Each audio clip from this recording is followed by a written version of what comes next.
Hello and welcome back to the Fantasy Playmakers. What is up, guys? In this video, I'm going to be going through my top 30 running backs for week 13 of the NFL season. So just rankings for this 1 week.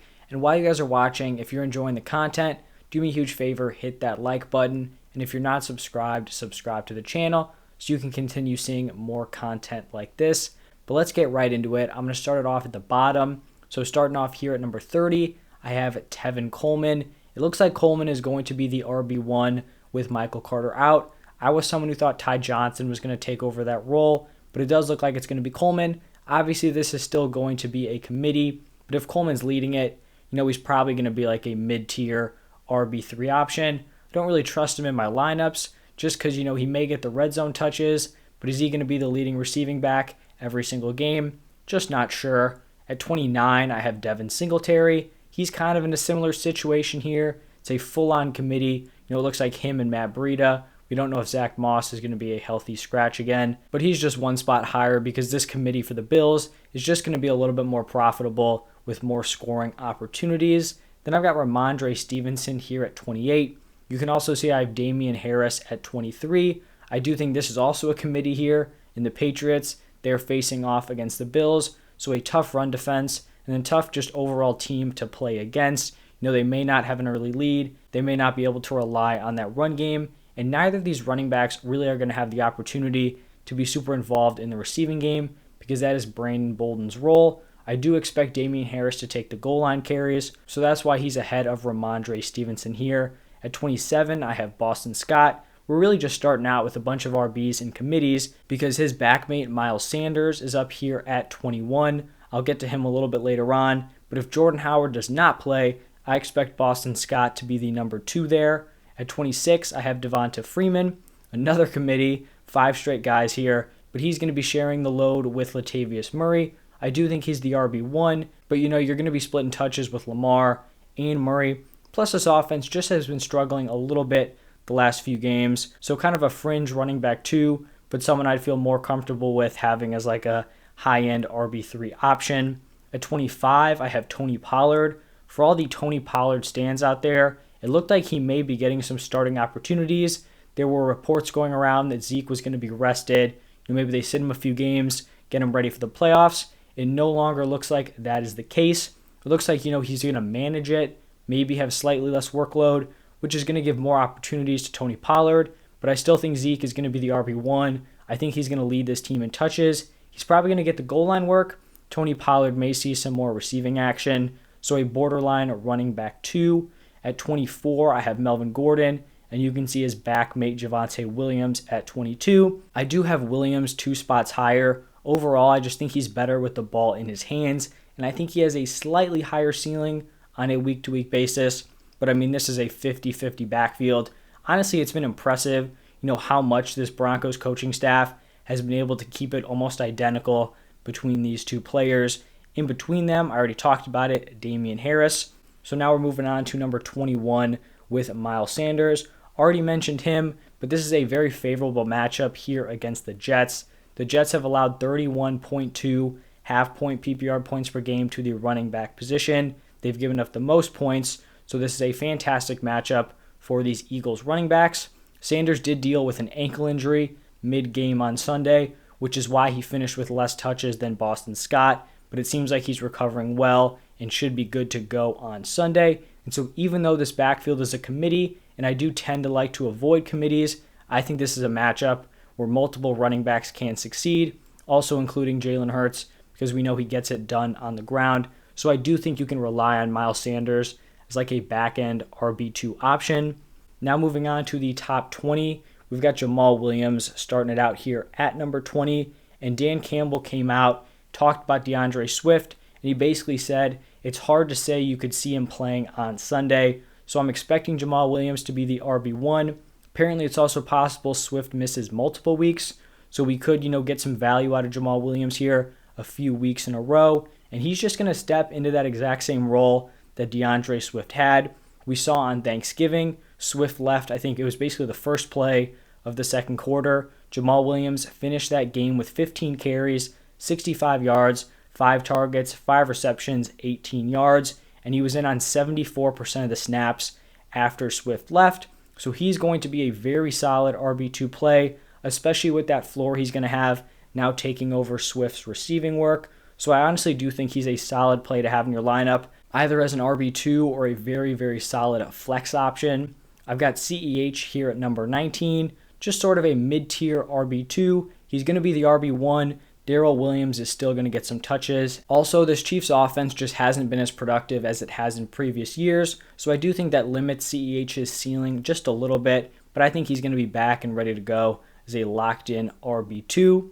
We've got Myles Gaskin here at number 18. He's honestly seen a very solid amount of touches on a weekly basis. I know some people are concerned with Phillip Lindsay. Honestly, I'm not. Lindsay did get some touches, and he may slide in as the RB2, but a lot of his touches on Sunday were in garbage time. It was when they already had the game locked up.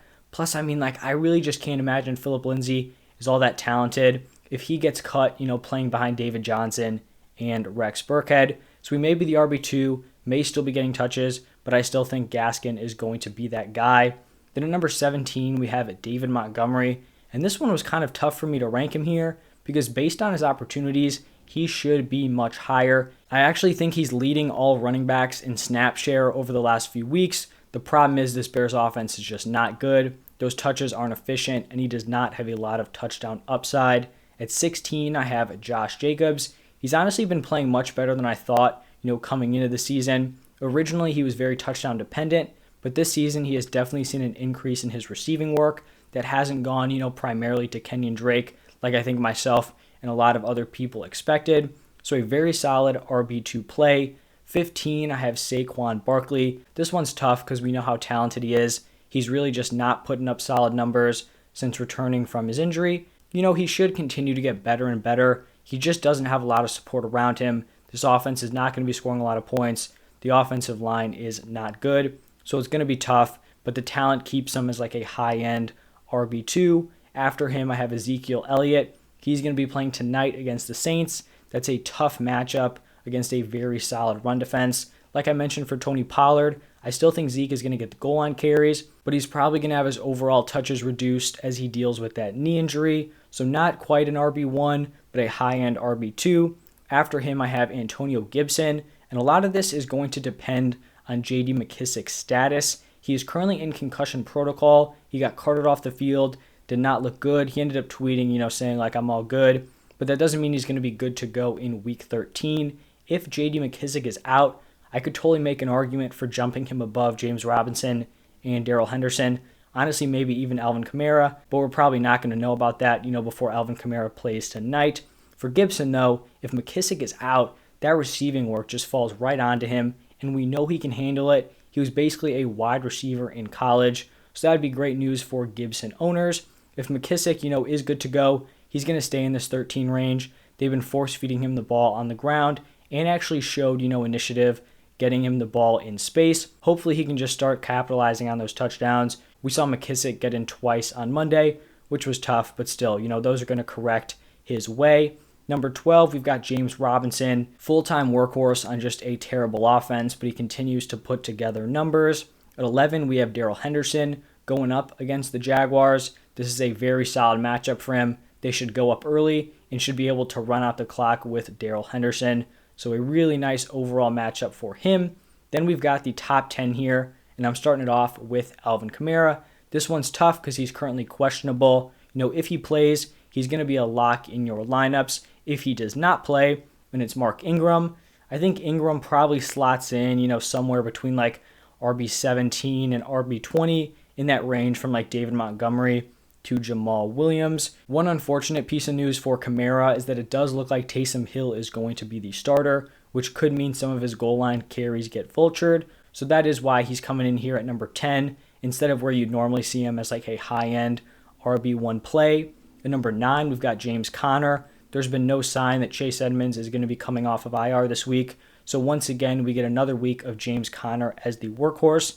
Man is a monster, gets into the end zone a ton, and now with that receiving work from Chase Edmonds' role, he just continues to be a locked-in RB1. At number 8, I have Cordero Patterson, and I will totally admit I've been low on Patterson this entire year in terms of my weekly rankings, in terms of my rest of season rankings. I seem to have been undervaluing him every single week, and it's just tough to accept that someone who's done basically nothing as an offensive player his entire career can now just step in and be like a mid-tier RB1 ahead of proven assets like Alvin Kamara, Antonio Gibson, Ezekiel Elliott, Saquon Barkley, but that is what Cordarrelle Patterson has done. You can even argue him higher in future weeks.